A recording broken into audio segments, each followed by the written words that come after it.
मित्रांनो, सध्या एक अत्यंत गंभीर असा मुद्दा चर्चेला आलेला आहे। स्क्रीनवर तुम्ही बघतच असाल की एका वृत्तवाहिनीवर बातमी झळकली की वक्फ बोर्डाने अहिल्यानगरातील श्री क्षेत्र मढी येथील कानिफनाथ महाराजांच्या मंदिरावर वक्फ बोर्डाने दावा सांगितलेला आहे, दावा मिळवण्याचा प्रयत्न केलेला आहे। खरं तर हे प्रकरण आजचं अजिबातच नाहीये। 2005 ला पहिल्यांदा या प्रकरणाला सुरुवात कानिफनाथ महाराजांच्या श्री क्षेत्र मढी येथील या मंदिरावर आणि मंदिराच्या परिसरातील 40 एकर जागेवर एक नव्हे तर तब्बल 3 वेळा वक्फ बोर्डाने आपला दावा दाखल केलेला आहे आणि दावा मिळवण्याचा प्रयत्न केलेला आहे। या बाबतीमध्ये कानिफनाथ मंदिराच्या ट्रस्टचे अध्यक्ष यांनी खुलासा केलेला आहे। आधी त्यांनी काय खुलासा केलेला आहे हे बघून घेऊया। त्या अगोदर एक छोटीशी विनंती, प्रपंच परिवाराने सुरू केलेल्या हिंदू प्रपंच या YouTube चॅनलला नक्की सबस्क्राईब करा मित्रांनो। त्यावरून नुकताच तथाकथित महात्म्याने भ्रष्ट केलेल्या मुद्दाम सर्व धर्म समभावाच्या नावाखाली पवित्र राम भजनामध्ये अल्लाला घुसवलं होतं। मात्र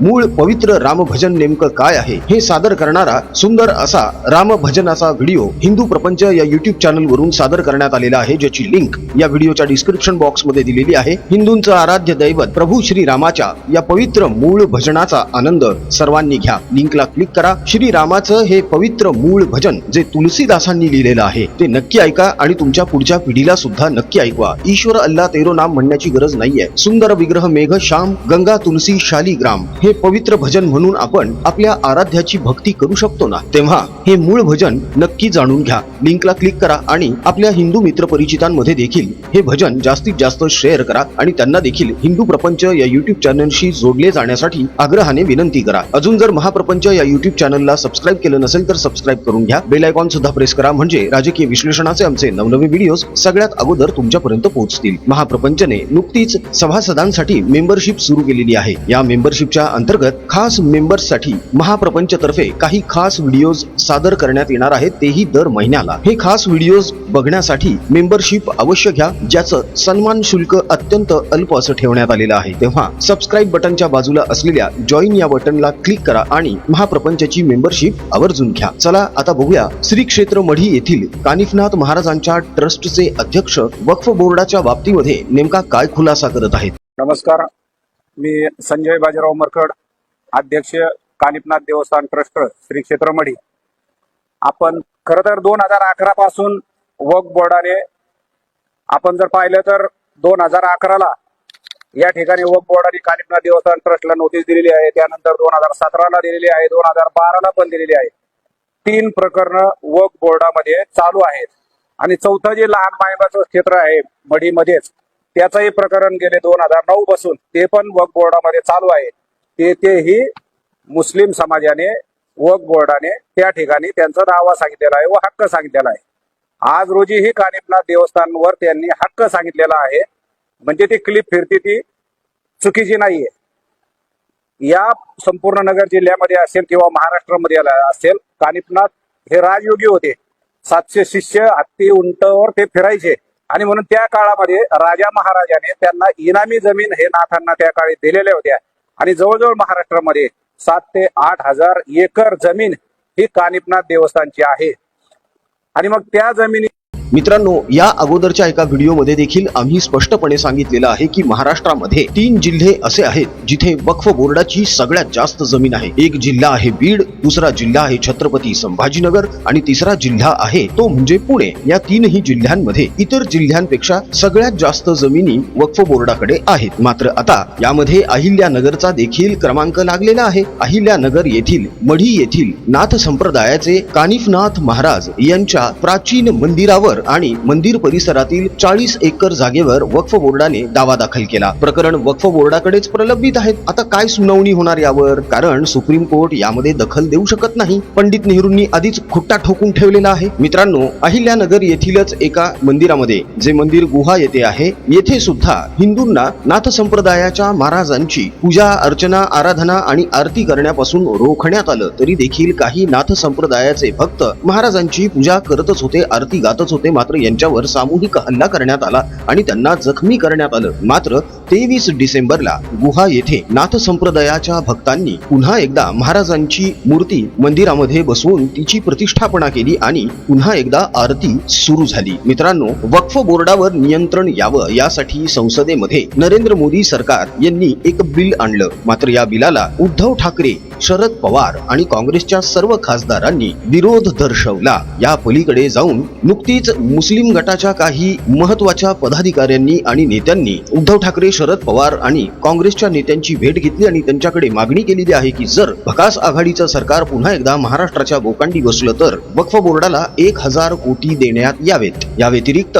2012 ते 2024 पर्यंत ज्या दंगली झालेल्या आहेत, ज्यामध्ये मुस्लिम तरुणांना गुन्हे दाखल करून तुरुंगात ठेवण्यात आलेले आहे, त्यांना बिनशर्त सोडून द्यावं अशा अनेक मागण्या यांनी केल्या आहेत, ज्यावरचा एक व्हिडिओ नुकताच आम्ही सादर केलेला आहे. मात्र आज मुद्दा आहे तो वक्फ बोर्डाचा. 16 तारखेला दिल्ली येथे अनेक साधू महंत एकत्र येणार आहेत, असंख्य हिंदू एकत्र येणार आहेत. कशासाठी? तर हिंदू सनातन बोर्ड स्थापन व्हावं यासाठी. जर आपल्या देशामध्ये धर्माच्या नावावर फाळणी झाली आणि वेगळा पाकिस्तान निर्माण झाला तर मग या देशामध्ये वक्फ बोर्डाची निर्मिती करण्याचं कारणच काय होतं? या देशामध्ये इतर जाती समुदायांना, इतर धर्मांना जर संविधानानुसार चाला असं सक्तीनं सांगण्यात येतं तर मग मुस्लिम समाजासाठी मुस्लिम पर्सनल लॉ बोर्ड कशासाठी, वक्फ बोर्ड कशासाठी, शरीयत कशासाठी? यांना सांगा ना संविधानानुसार चाला म्हणून. विचार करा मित्रांनो, आज कानिफनाथ महाराज यांच्या मंदिरावर वक्फ बोर्डाने दावा दाखल केलेला आहे. कर्नाटकामधल्या हजारो शेतकऱ्यांच्या हजारो एकर जमिनींवर दावा दाखल केलेला आहे. त्या शेतकऱ्यांना त्या जमिनी विकताही येत नाहीयेत, तिथून पीकही घेता येत नाहीये.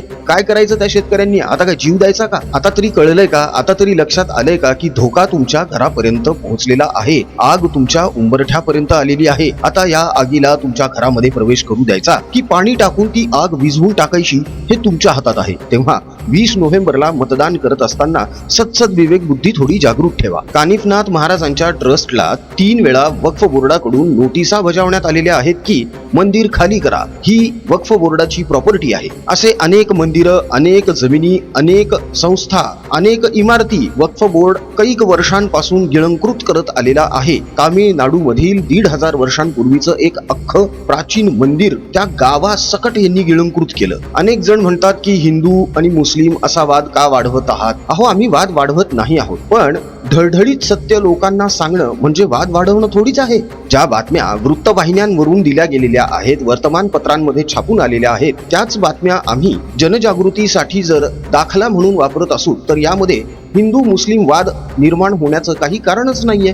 वक्फ बोर्डाने कानिफनाथ महाराजांच्या मंदिरावरचा ताबा सोडून द्यावा. सर्व धर्म समभाव एकाच बाजूने जपायचा असतो का? आता अनेक जण म्हणतील की मग एकनाथ शिंदे, अजित पवार आणि देवेंद्र फडणवीस काय करत आहेत? अहो, 2005 ला जेव्हा पहिल्यांदा वक्फ बोर्डाने कानिफनाथ महाराजांच्या मंदिरावर दावा दाखल केला ना, तेव्हा देवेंद्र फडणवीस, अजित पवार किंवा एकनाथ शिंदे यांचं सरकार सत्तेत नव्हतं. कोणाचं सरकार सत्तेत होतं हे आता नव्याने सांगायचं का? भामट्या काँग्रेसने वक्फ बोर्डाला या अगोदर इतकी अमर्याद ताकद दिलेली आहे की वक्फ बोर्डाने एखाद्या जमिनीवर जर दावा दाखल केला तर त्याचा वाद तुम्ही सुप्रीम कोर्टात सुद्धा नेऊ शकत नाही, तर तुम्हाला त्याचा निकाल किंवा त्याचा न्याय वक्फ बोर्डाकडेच मागावा लागतो. हा खुट्टा काँग्रेसने आणि नेहरूंनी मारून ठेवलेला आहे.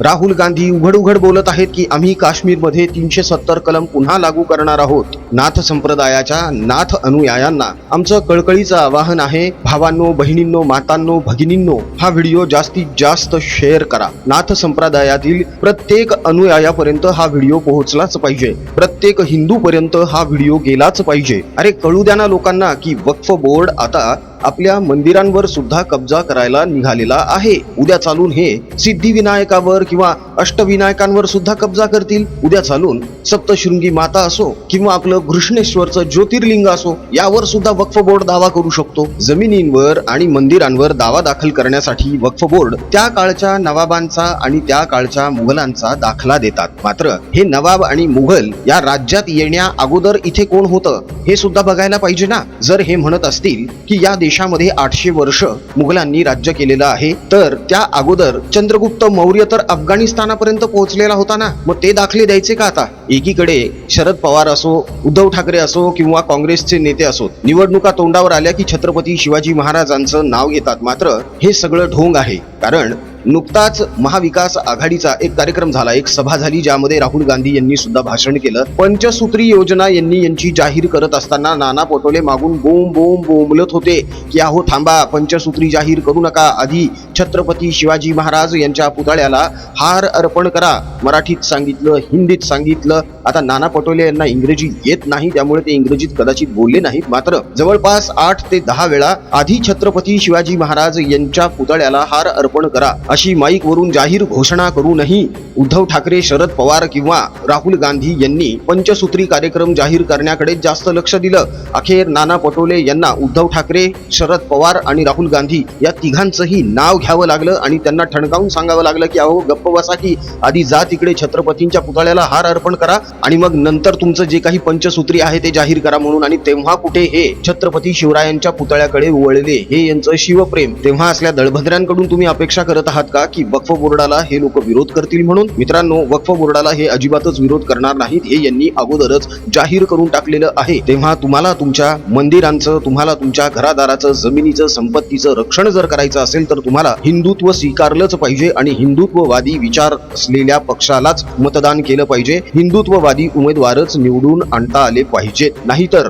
तुमच्या घरादारावर, संपत्तीवर वक्फ बोर्डाची टाच आलीच म्हणून समजा. घराबाहेरची तुळस आणि मंदिरावरचा कळस जर तुम्हाला सुरक्षित ठेवायचा असेल तर तुम्हाला हिंदुत्व विसरून अजिबात चालणार नाही. तेव्हा 20 तारखेला मतदान करत असताना आपण हिंदू आहोत ही भावना मनामध्ये ठेवून मगच मतदान करा. लक्षात ठेवा, आज जर चुकलात तर महाराष्ट्रामधून काश्मीरी पंडितांसारखं पलायन करत असताना विचार कराल की किमान त्यावेळी आपण जर हिंदुत्ववादावर कायम राहिलो असतो तर आज आपल्यावर ही वेळ आली नसती. ही पश्चातापाची वेळ तुमच्यावर येऊ नये म्हणूनच कळकळीचं आवाहन आहे मित्रांनो, या बेगडी हिंदू प्रेमी ठाकरे पवार काँग्रेसच्या नादाला अजिबात लागू नका. हे लोक तुमचं वाटोळच करण्यासाठी राजकारणात आलेले आहेत. तुम्ही सगळे सुज्ञ आहात, सारासार विचार करा, सत्सद विवेक बुद्धीने वागा. तुमचेही असे अनेक मित्रमैत्रिणी असतील, तुमच्याही परिचितांमध्ये असे अनेक जण असतील जे अजूनही सर्व धर्म समभावाची पोंगी वाजवत आहेत, ढोल बडवत आहेत. मात्र त्यांना हा व्हिडिओ अवश्य आवर्जून दाखवा आणि त्यांना प्रश्न करा की श्री क्षेत्र मढी येथील कानिफनाथ महाराजांचं मंदिर वक्फ बोर्डाच्या ताब्यात जाऊ द्यायचं का?